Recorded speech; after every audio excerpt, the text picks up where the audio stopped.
This lecture examines the critical intersection of equity, efficiency, and need within Canada's healthcare system, exploring how these fundamental principles shape policy, resource allocation, and patient outcomes. Canada's publicly funded healthcare system, established through the Canada Health Act of 1984, operates on 5 key principles: universality, accessibility, portability, comprehensiveness, and public administration. However, the tension between achieving efficiency while maintaining equity remains a persistent challenge. The Canadian system's single-payer model aims to provide equitable access regardless of income, yet regional disparities in service availability and wait times raise questions about true equity in practice. Efficiency in healthcare refers to maximizing health outcomes with available resources. Canada spends approximately 12% of its GDP on healthcare, higher than many OECD countries,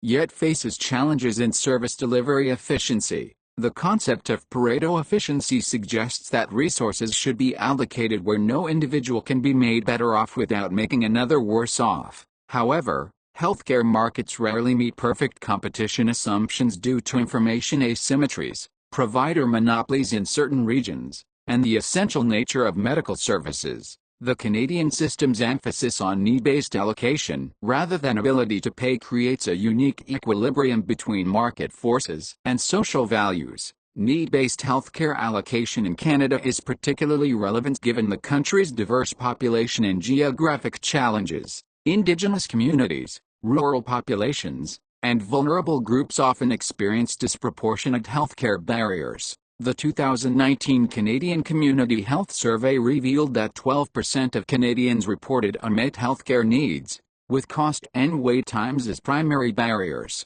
This lecture will explore how Canada's healthcare system attempts to balance these competing priorities through policy instruments like the Health Accord, provincial health transfers, and targeted programs for underserved populations. The Canadian experience offers valuable lessons in healthcare system design. While the system excels in equity of access compared to market-based systems, efficiency challenges persist in areas like pharmaceutical coverage, mental health services, and long-term care. Recent innovations such as virtual care expansion during COVID-19 and AI-driven diagnostic tools present opportunities to enhance both equity and efficiency. This lecture will examine these developments while considering their implications for Canada's healthcare future, particularly in light of an aging population and increasing chronic disease burden. Canada's healthcare system represents a unique social contract where equity is prioritized through universal access funded by progressive taxation.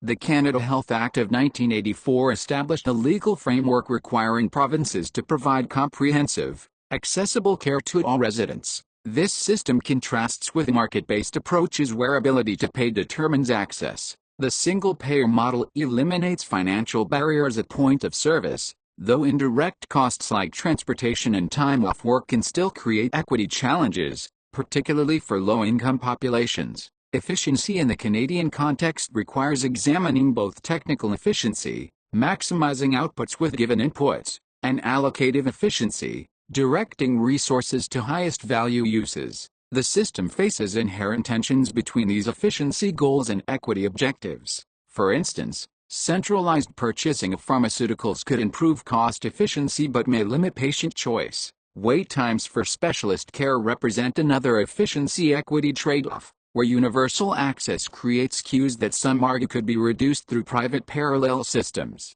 Need-based allocation in Canada is operationalized through various mechanisms. The Health Council of Canada's 2012 report identified that while 85% of Canadians report having a regular medical doctor, this drops to 70% for those with incomes below $20,000 annually. Provincial health authorities use population health data to allocate resources, though political pressures often influence these decisions. The 2017 Health Accord renewed commitments to mental health and home care, areas where unmet needs were particularly acute. Recent policy developments aim to address these challenges. The 2021 federal budget included $4 billion for eliminating long-term care waitlists and improving conditions in facilities, a direct response to COVID-19 revelations about systemic failures. Provincial innovations like Quebec's family medicine groups and Ontario's health teams attempt to improve both equity and efficiency through integrated care models. These reforms demonstrate Canada's ongoing experimentation with balancing its founding healthcare principles against contemporary challenges. The foundations of Canada's equity-focused healthcare system trace back to Saskatchewan's 1947 Hospital Insurance Plan, the first universal hospital coverage program in North America. This provincial initiative, championed by Premier Tommy Douglas, demonstrated that comprehensive coverage was politically and financially viable. The 1966 Medical Care Act marked the federal government's entry, offering cost-sharing for physician services if provinces met accessibility conditions. These developments reflected growing recognition that healthcare was not merely a service but a fundamental right. The 1984 Canada Health Act codified this rights-based approach, establishing national standards while prohibiting user fees and extra billing. This legislation emerged from concerns about creeping privatization and regional inequities. Section 7 of the Act explicitly ties federal funding to provincial compliance with equity principles. Historical data shows this transition improved health outcomes. Between 1970 to 1990, Canada's infant mortality rate dropped from 21.3 to 6.8 per 1,000 live births, outpacing many comparable nations. Provincial implementation varied significantly. Quebec initially resisted federal conditions but eventually complied after funding threats. Alberta experimented with parallel private insurance in the 1990s before legal challenges reinstated single-payer dominance. These tensions reflect Canada's constitutional division of powers, where healthcare delivery is provincial but subject to federal funding conditions tied to equity standards. The system's historical development reveals ongoing negotiations between equity and other values. Early debates centered on affordability, with opponents arguing universal coverage would be financially unsustainable. However, administrative costs in Canada's system, about 1% of healthcare spending, compare favorably to the 8 to 15% in private insurance systems. The historical record also shows how equity provisions have been expanded over time, from basic hospital care to include physician services, diagnostic tests, and more recently mental health and pharmaceutical coverage for certain groups. Despite Canada's universal healthcare system, significant equity gaps persist across multiple dimensions. Indigenous populations experience particularly stark disparities. The 2019 First Nations Regional Health Survey found that 29% of First Nations adults reported fair or poor health, compared to 16% of the general population. Jordan's Principle, a 2016 Canadian Human Rights Tribunal order, aimed to address these gaps by ensuring First Nations children receive equal access to services, though implementation remains inconsistent. Geographic equity challenges are equally pressing. Rural Canadians are 2.5 times more likely to lack a regular medical doctor than urban residents, according to Statistics Canada. Physician recruitment programs like Ontario's Northern and Rural Recruitment and Retention Initiative have had limited success, with rural retention rates averaging just 3-5 years. These access gaps contribute to worse health outcomes. Rural Canadians have higher rates of chronic diseases and lower life expectancy than their urban counterparts. Socioeconomic gradients in health persist despite universal coverage. The 2018 Canadian Community Health Survey revealed that individuals in the lowest income quintile were 3 times more likely to report unmet healthcare needs than those in the highest quintile. These disparities reflect how non-financial barriers, transportation costs, ability to take time off work, health literacy, create de facto inequities.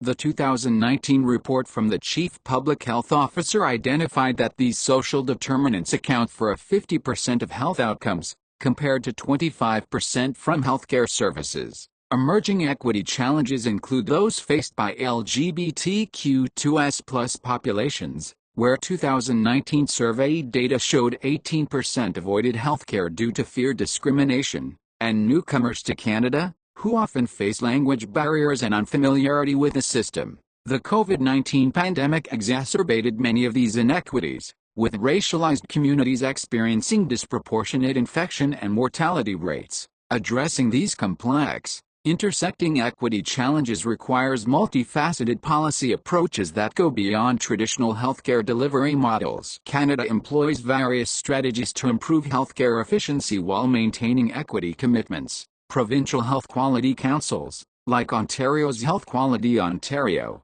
use performance metrics to identify inefficiencies. These bodies publish annual reports comparing regional performance on indicators like emergency department wait times and readmission rates. The 2021 Commonwealth Fund report ranked Canada 10th out of 11 high-income countries for efficiency, highlighting room for improvement in administrative coordination and care integration. Wait time reduction has been a particular focus, with provinces implementing benchmark targets for procedures like hip replacements and cataract surgeries. The Wait Time Alliance's 2020 report showed mixed progress. While 90% of patients received radiation therapy within benchmark times, only 68% received hip replacements within recommended periods. These variations suggest that efficiency gains in some areas don't necessarily translate across the system. Activity-based funding models, where hospitals receive payments per procedure, have shown promise in reducing wait times but risk creating perverse incentives for unnecessary treatments. Pharmaceutical spending represents another efficiency challenge. The Pan-Canadian Pharmaceutical Alliance (PA) negotiates drug prices on behalf of all provinces, achieving average savings of 30 to 40% compared to list prices. However, Canada remains one of the few developed nations without universal pharmacare, creating equity concerns as 20% of Canadians report not filling prescriptions due to cost. The 2019 Advisory Council on Pharmacare estimated that a national program could save $5 billion annually through bulk purchasing and reduced administrative costs. Digital health investments offer significant efficiency potential. While Canada has been slow to adopt electronic medical records, only 73% of physicians used EMRs in 2019 compared to 96% in the UK. Successful implementations like Alberta's Connect Care system demonstrate benefits in reduced duplication and improved care coordination. Preventive care initiatives, though often underfunded, show strong return on investment. Every $1 spent on childhood vaccination saves $16 in future healthcare costs according to Public Health Agency of Canada estimates. Canada's healthcare system stands at the precipice of significant transformation driven by technological, demographic, and policy shifts. Artificial intelligence applications in healthcare are advancing rapidly, with Canadian institutions like the Victor Institute leading research in machine learning for medical imaging and predictive analytics. Early implementations at Toronto's University Health Network have shown AI can reduce radiology interpretation times by 30% while maintaining accuracy,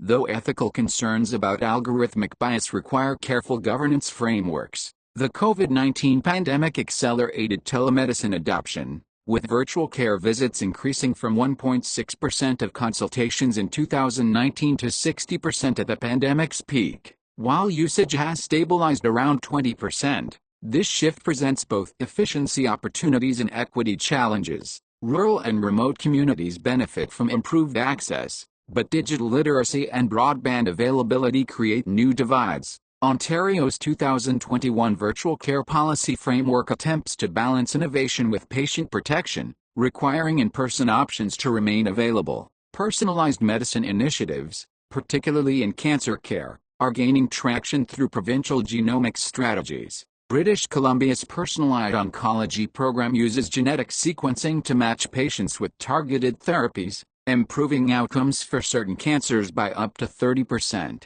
However, the $6,000 to $10,000 per test cost raises questions about equitable access. The 2022 Canadian Task Force on Preventive Health Care recommended limited genomic screening for high-risk populations, reflecting cautious optimism about these technologies. Payment model reforms are exploring value-based approaches that reward outcomes rather than services. Nova Scotia's 2020 primary care payment changes introduced quality bonuses for preventive care metrics, early results showing 15% reduction in avoidable hospitalizations. Social service integration pilots in Manitoba demonstrate how addressing housing and food security can reduce healthcare utilization, Participants showed 23% fewer ER visits over 2 years. These trends suggest Canada's future healthcare system may look quite different from its current structure, with technology and preventive approaches playing expanded roles. Artificial intelligence is transforming Canadian healthcare across multiple domains,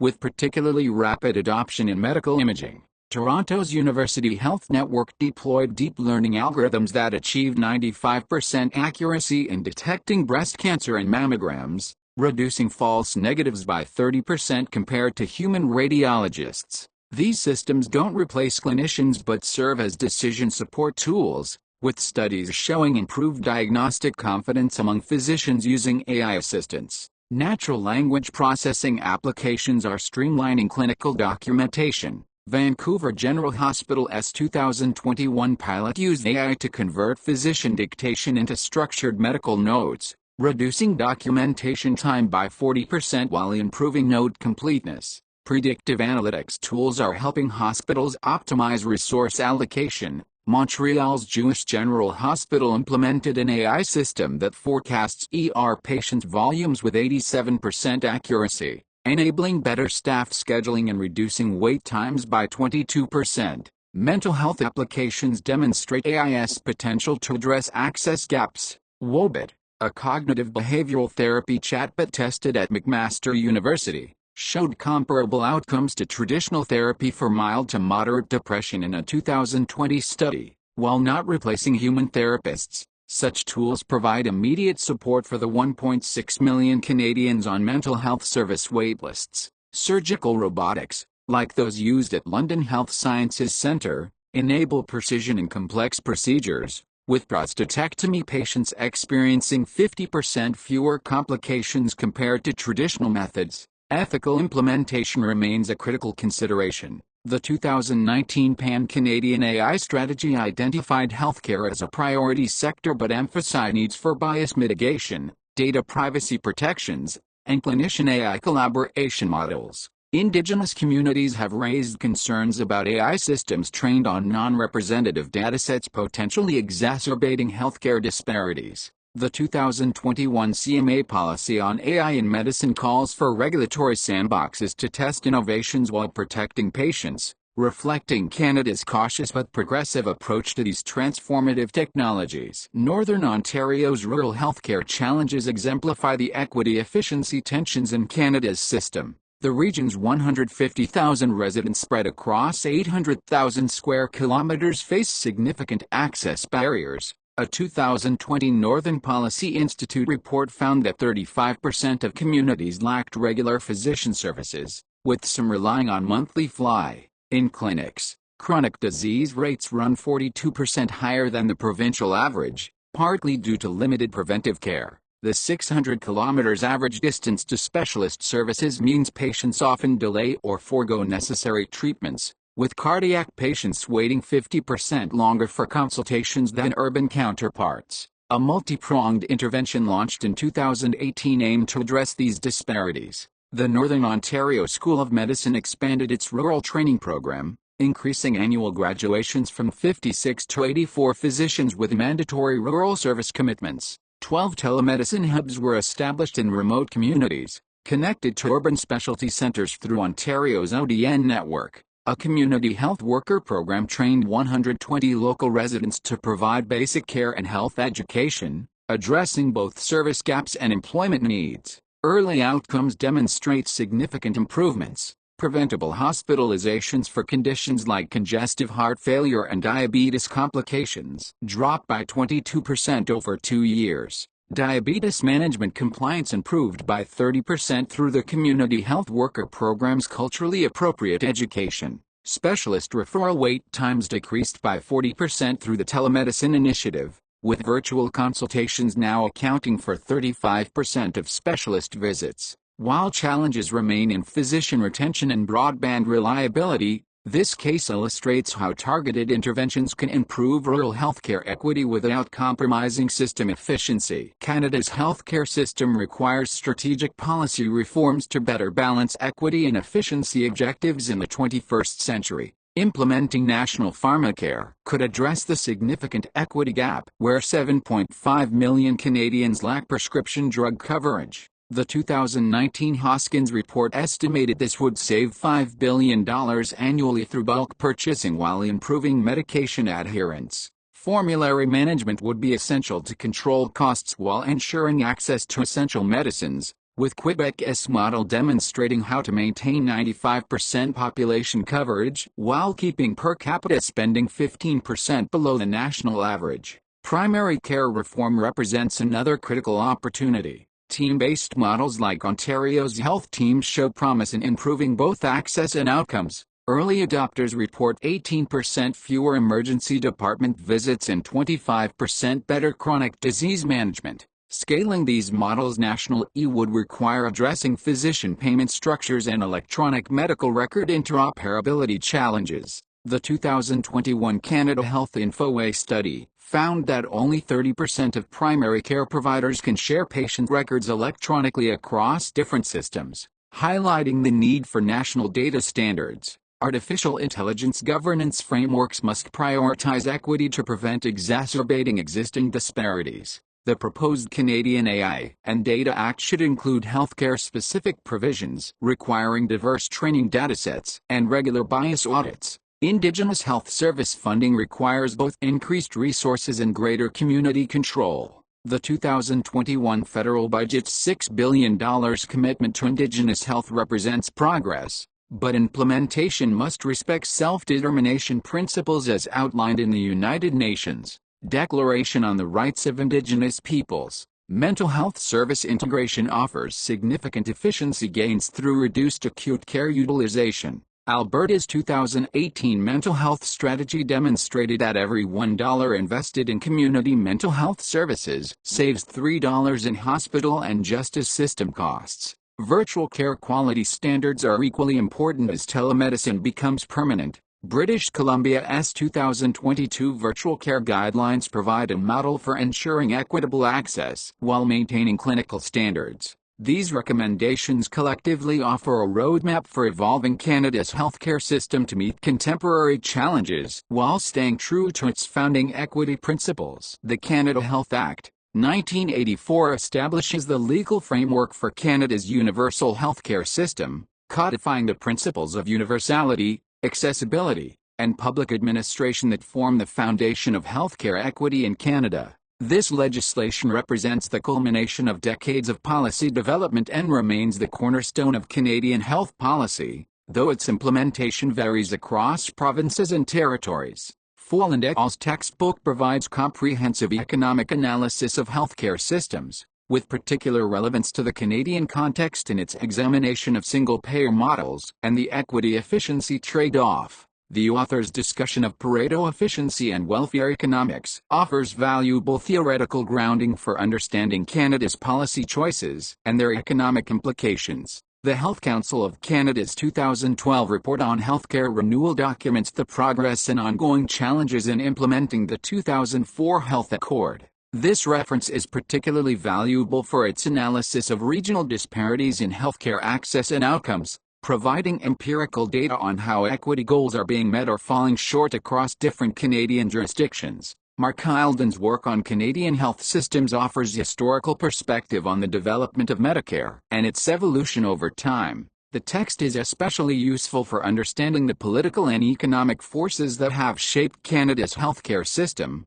including the tensions between federal and provincial authorities in healthcare governance and financing. Statistics Canada's Community Health Survey data provides the most comprehensive and reliable information on Canadians' health status, healthcare utilization, and unmet needs. These surveys offer the empirical foundation for assessing equity in healthcare access and outcomes, with longitudinal data allowing for trend analysis over time. Thank you for your attention.